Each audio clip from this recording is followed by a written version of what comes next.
pesar de eso, muy buen economista. Muchas gracias. Muchas gracias, señor senador Paco, para los amigos. Y agradezco a ustedes, a Juan Carlos y a todos los miembros del Consejo Nacional Agropecuario la amabilidad de recibirnos aquí. Efectivamente, como ustedes saben, pues la Cámara de Diputados es Cámara de origen en materia fiscal. Por eso la presentación que hizo los senadores y el senador Beltrones en tribuna se remitió a la Cámara de Diputados, la mesa directiva de la Cámara de Senadores la remitió a la mesa directiva de la Cámara de Diputados, y esta a su vez la acaba de enviar a la Comisión de Hacienda de la Cámara de Diputados. Ahí los miembros de la Comisión de Hacienda, como ustedes saben, pues está conformada por todos los diputados de todas las fracciones parlamentarias, y en el cual yo participo activamente en la misma. Se envía la iniciativa y seguramente en los próximos días vamos a empezar a trabajar por un lado. Por una parte, nosotros tenemos un centro de las finanzas públicas, es un órgano técnico de la propia Cámara. Estamos pidiendo los análisis y estudios correspondientes. Por otra parte, estamos trabajando, ustedes ya lo vieron en la prensa el día de ayer y antier, el diferendo que tenemos en números, como ya lo señaló el senador Labastida, con números que ahorita los comento. Ellos hablan de un hueco que no alcanza la propuesta de reforma de 220,000 millones de pesos, y tenemos previsto hacia el martes de la próxima semana reunirnos con ellos para afinar el lápiz en ese sentido. Nosotros le hemos venido diciendo a la Secretaría de Hacienda pues que siempre se equivocan a su favor, nunca en contra, obviamente, que siempre nunca le han atinado las cifras, no solo en materia de crecimiento económico, los parámetros macroeconómicos, en materia tributaria, en materia petrolera, nunca le han atinado a la plataforma petrolera. Si analizamos durante los últimos 10 años, los pronósticos de los parámetros macroeconómicos, o lo que se llama los criterios generales de política económica que hay con AINVIA junto con el paquete económico, y los analizamos, el grado de desviación es permanente, totalmente. Y luego, lo mismo en materia presupuestal, entre lo que aprobamos nosotros en la Cámara de Diputados contra lo que ejerce la propia Secretaría de Hacienda o el Gobierno Federal, es totalmente distinto. Ahí traemos un enorme diferente, que no se respeta el mandato constitucional de la Cámara de Diputados, porque hacen con el presupuesto lo que quieren, bajo varios temas que existen, y te lo platico también, en materia de la gran discrecionalidad que tiene la Secretaría de Hacienda en materia de sus ejercicios, los destinos, sobre todo el cierre del presupuesto con el famoso balance fiscal. ¿Y qué quiere decir eso? Pues lo que ustedes pueden entender como balance fiscal, y ellos entienden una gran caja negra de ajustes de fin de año. Pero volviendo al tema de la parte fiscal, tributaria, la propuesta habla, por ejemplo, en su comunicado de ayer de Hacienda, de lo que ya explicó el senador Labastida en materia de IESER y ETU. Ellos hablan de que hay una caída de 126,000 millones de pesos. Hoy sale en la prensa, precisamente. Y hablan de una reducción de impuestos del ISR empresarial de forma gradual del 30 al 25. Pues no se vale, ¿no? O sea, porque le aplicaron al valor del ingreso del 30% que fue el 2010, la tasa del 2010, le aplicaron de golpe porrazo a una tasa del 25%, a valor actual del día de hoy, y les dan una caída de 61,000 millones de pesos. Pues cuando en todo caso será paulatino, si así fuera, si fuera la cifra real, sería paulatino, el 29 hoy, el 28 el año que entra, que así es como está la ley, y luego después en forma paulatina en 2013, 27, 26 y 25 hacia el 2015. Pero como siempre se equivocan a su lado y lo hacen en forma aritmética, y esta este análisis no es aritmético, es natural, porque conlleva las otras líneas que se están dando, que inclusive ellos mismos la incorporaron, como es el caso de la facturación electrónica, que conlleva una serie de bondades para el fisco, para el proceso de fiscalización y eficiencia recaudatoria, pero sobre todo conlleva los impuestos de control, que yo lo platico, del 3% del motivo del IVA, que es un impuesto de control en su caso. Entonces la eficiencia recaudatoria, el efecto multiplicador que implica esto, no lo considera en ningún momento. Todo es restado de forma aritmética y multiplicado. Parece ser que no, que ellos, les decía yo al diputado ayer, Luis Enrique Mercado, que también hay en las matemáticas y en los cálculos, pues hay primera derivada y segunda derivada y tercera derivada, y él le dije, pues tú no vas a aprender a sumar y restarle.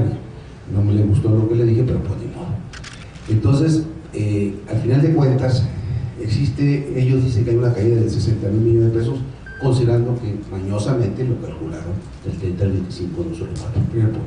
Entonces ya no son 220,000, ya son, vamos a quitarle ese gran diferencial. Luego, el derogar el IETU, yo ahorita yo le pedí también a nuestro amigo Herr Gettinger las razones de por qué consideramos que nosotros que el derogar el IETU no cae una caída, no tiene una caída en ese monto, porque al final de cuentas sí está incorporando en el impuesto sobre la renta las características de que tiene el IETU actualmente, en el impuesto sobre la renta, con el tema de la deducción de la inversión y los intereses, que al mismo tiempo se compensa con la no deducción de los sueldos y salarios. Esa es la norma. Entonces tiene un efecto neutro, compensatorio. Entonces, de entrada, esos 60,000 que dice Hacienda que se reducen, pues no es el caso.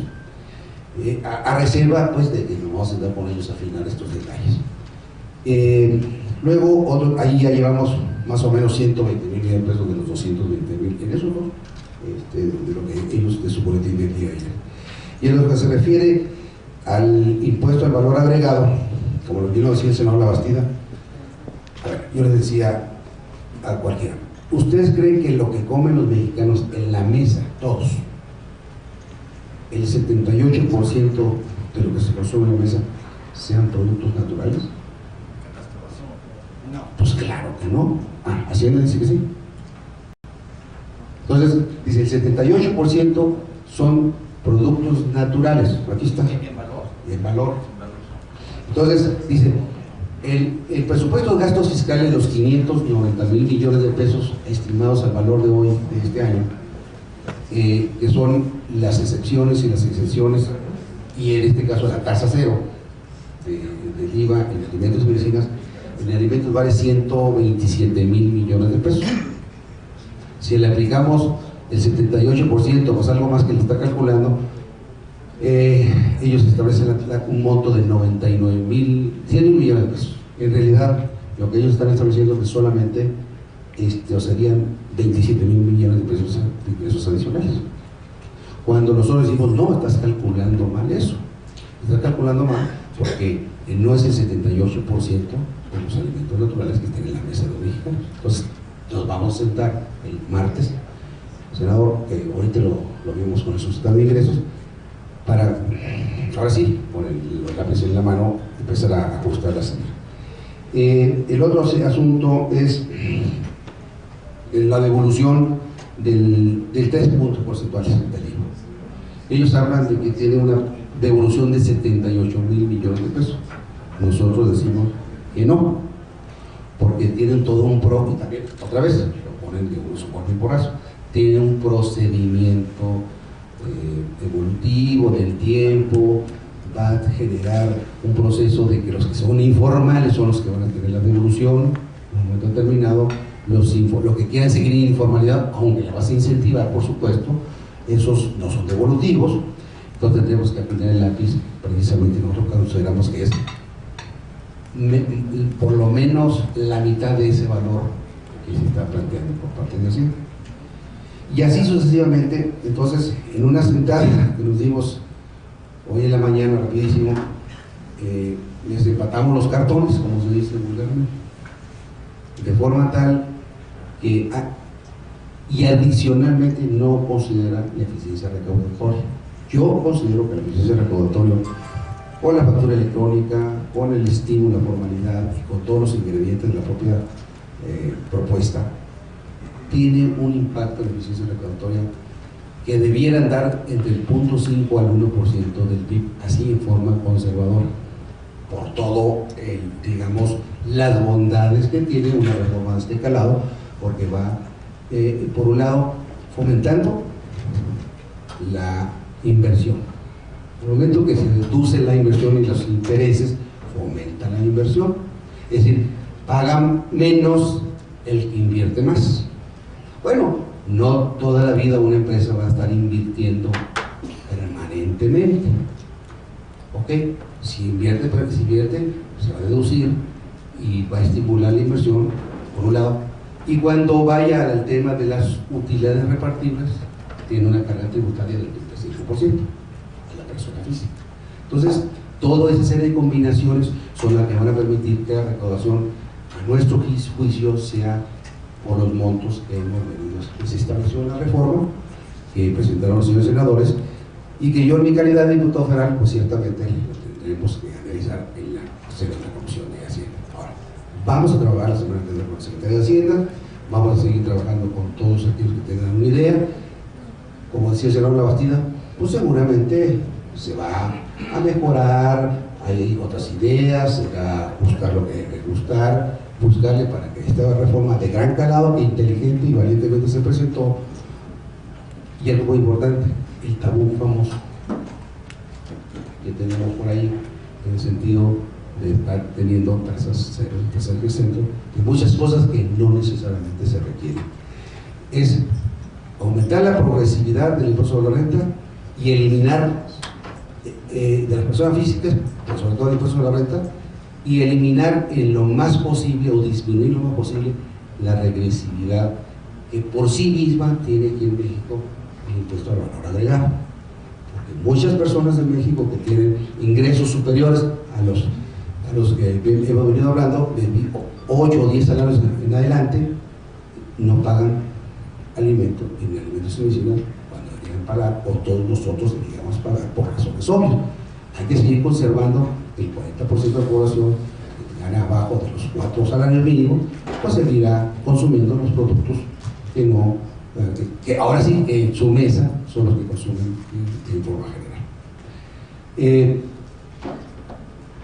En forma muy general podría decir de esa forma. Yo creo que en detalles desde el punto de vista técnico, Herbert, si alguien una pregunta, nos la podrá contestar en un momento determinado, ¿no? ¿Me dejas agregar algo?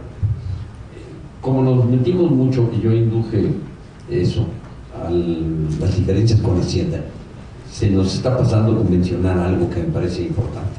A ver, en nuestra propuesta de reforma, el IVA a alimentos no entra.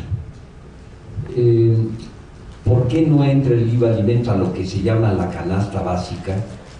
Por los efectos de 30 años en donde los salarios han crecido mucho más lento de lo que ha crecido la inflación. Sí, lo cierto es que ahí, si no cuidamos ese asunto, vamos a tener un problema social en el país de proporciones inimaginables, y ojalá no lo tengamos. Entonces no entra, en serio, no les proponemos que la tasa cero se siga aplicando para la canasta básica.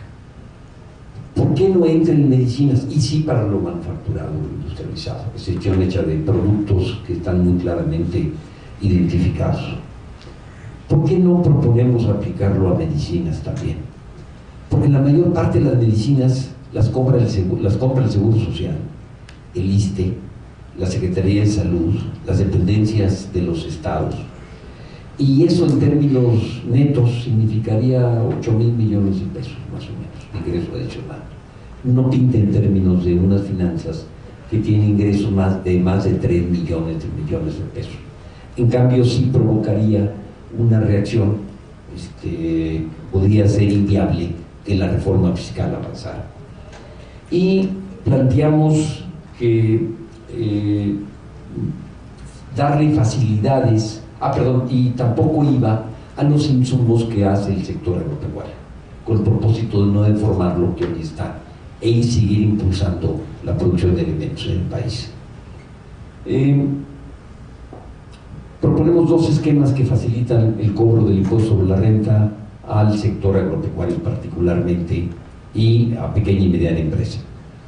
El esquema de poder pagar el sobreingresos. ¿Qué significa eso? Que un empresario cooptativo, en mi tierra, por ejemplo, en Sinaloa, alguien que tenga 100 hectáreas, que la siembra de maíz, que sacan 10 hectáreas en promedio, 10 toneladas de maíz, en promedio son 1000 toneladas a 3000 y tantos pesos, tiene 3 millones y pico de ingresos al año. Puede optar por pagar sobre ingresos y no pagar sobre utilidades. Y eso significaría que podría pagar 3% de los ingresos, evitándose todo el problema de gastos contables, de que es un poco el impuesto del timbre que existía antes. Si al final de cuentas estamos recogiendo experiencias que nosotros mismos hemos vivido. Y un impuesto también es una simplificación extraordinaria y le da garantía y seguridad, porque no son auditables los ingresos. Es auditable el ingreso, nada más, aparte de eso. Está acompañado de modificaciones o propuestas de modificaciones en el Código Fiscal. Y una tasa de 5% sobre ventas optativo para empresas que vendan hasta 20 millones de pesos. Ese es un poco el esquema que me parece conveniente que lo dejemos claro con ustedes. Si quieren le pasamos la palabra a Herbert, o nos metemos a preguntas y respuestas, dependiendo de su tiempo. ¿Cuánto tenemos, Juan Carlos? ¿Preguntas y respuestas? Sí.